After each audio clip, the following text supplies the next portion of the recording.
अस्सलाम वालेकुम व्यूअर्स। आज की वीडियो विद होल्डिंग टैक्स के बारे में है। बहुत सारे लोग जो बिजनेस कर रहे हैं उनको विद होल्डिंग टैक्स का नहीं पता, 153 का नहीं पता, 161 का नहीं पता। इसी तरह एग्जेम्पशन सर्टिफिकेट क्या होता है, अंडरटेकिंग क्या है, उसका नहीं पता। तो ये वीडियो भी बिल्कुल सिंपल अल्फाज में, सादा अल्फाज में, कोई कानूनी लैंग्वेज का इस्तेमाल नहीं करूँगा। मैं बिल्कुल सादा अल्फाज में समझाने की कोशिश करूँगा। तो उसमें जो विद होल्डिंग का कॉन्सेप्ट है वो ये है कि जो लोग कंपनीज के साथ काम कर रहे होते हैं, जैसे डिस्ट्रीब्यूटर्स हैं, उसमें मोबाइल के डिस्ट्रीब्यूटर हैं, इलेक्ट्रॉनिक्स के डिस्ट्रीब्यूटर हैं, इसी तरह ये जो खाने पीने की चीज़ें हैं इसके डिस्ट्रीब्यूटर हैं। तो इन लोगों के जिम्मे होता है कि इन्होंने जब अपनी कंपनी को कोई पेमेंट करनी है तो इन्होंने उसका टैक्स काटना है।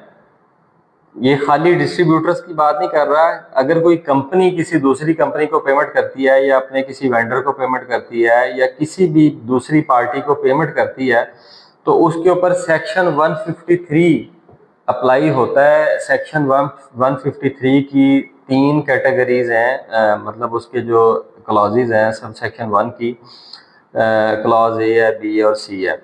मतलब अगर आप कोई प्रोडक्ट, फिजिकल प्रोडक्ट का लेना देना करते हैं तो उसमें आपने पेमेंट करते हुए टैक्स की डिडक्शन करनी होती है। मतलब आपने किसी को 1 लाख रुपया किसी प्रोडक्ट की परचेजिंग के अगेंस्ट आपने पेमेंट की है तो उस पर 5% जो इनकम टैक्स है आप उसका 1 लाख रुपए का 5% विद होल्ड कर लेंगे, अपने पास रखेंगे और बकाया की पेमेंट करके वो जो विद होल्डिंग आपने की है या जो वो आपने उसकी अमाउंट कट कर ली है उसका आप सीपीआर जमा करा के वो एफबीआर को जमा करवा देंगे अगले बंदे के नाम पे।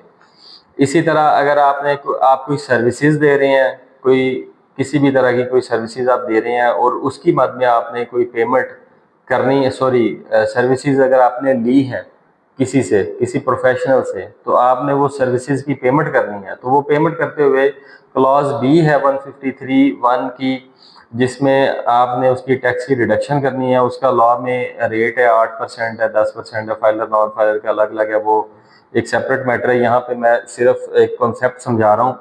तो उसकी 1 लाख रुपए की पेमेंट करते हुए वो सर्विस का टैक्स विद होल्ड कर लेंगे और उसको चालान बना के जमा करवा देंगे एफबीआर को। इसी तरह अगर कोई कॉन्ट्रैक्ट पे कोई कॉन्ट्रैक्ट के अगेंस्ट कोई पेमेंट है, किसी कॉन्ट्रैक्टर को पेमेंट कर रहे हैं तो उसका रेट डिफरेंट है। वो उसकी क्लॉज सी है, सी में जाके आप टैक्स विद होल्ड करेंगे, विद होल्ड करके चालान जमा कराएंगे।